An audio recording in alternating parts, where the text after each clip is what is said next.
Welcome back to another true crime mystery. Today we're diving into the chilling world of one of the most notorious serial killers in American history, the Night Stalker.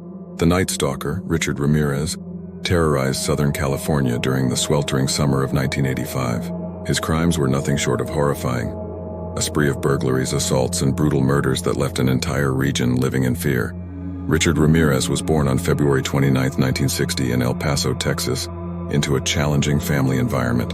He was the youngest of 5 children.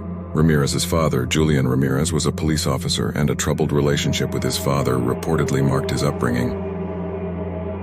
Ramirez's early life took a dark turn when he was exposed to his cousin Miguel's disturbing war stories and gruesome photographs from the Vietnam War. These experiences, combined with a head injury he sustained at the age of 12, were later speculated to have contributed to his violent tendencies. As a teenager, Ramirez began engaging in criminal activities, including using drugs and committing petty crimes. He dropped out of high school and eventually moved from Texas to California. In the years leading up to his notorious crime spree, Ramirez's behavior became increasingly erratic, and he developed an interest in Satanism. Ramirez's background, characterized by a troubled childhood, exposure to violence, and involvement in criminal behavior, provides some insight into the factors that may have contributed to the formation of his dark and violent persona as the Night Stalker.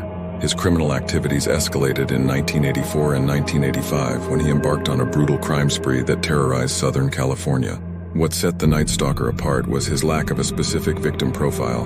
He targeted both men and women, young and old, leaving the entire community on edge. Ramirez's method of operation was as diverse as his victims, ranging from home invasions to carjackings, making it nearly impossible for law enforcement to predict his next move. Ramirez wasn't just a common criminal, he was a self-proclaimed Satanist.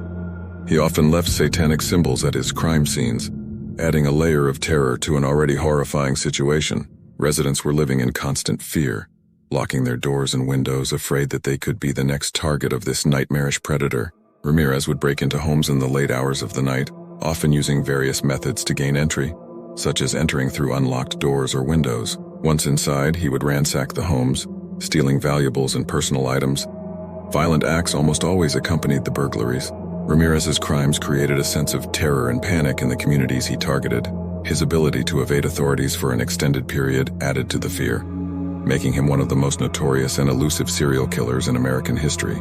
The intense search that ensued finally came to an end in August 1985 when an angry mob in East Los Angeles captured Ramirez. His capture marked the end of a reign of terror that had paralyzed the community for months.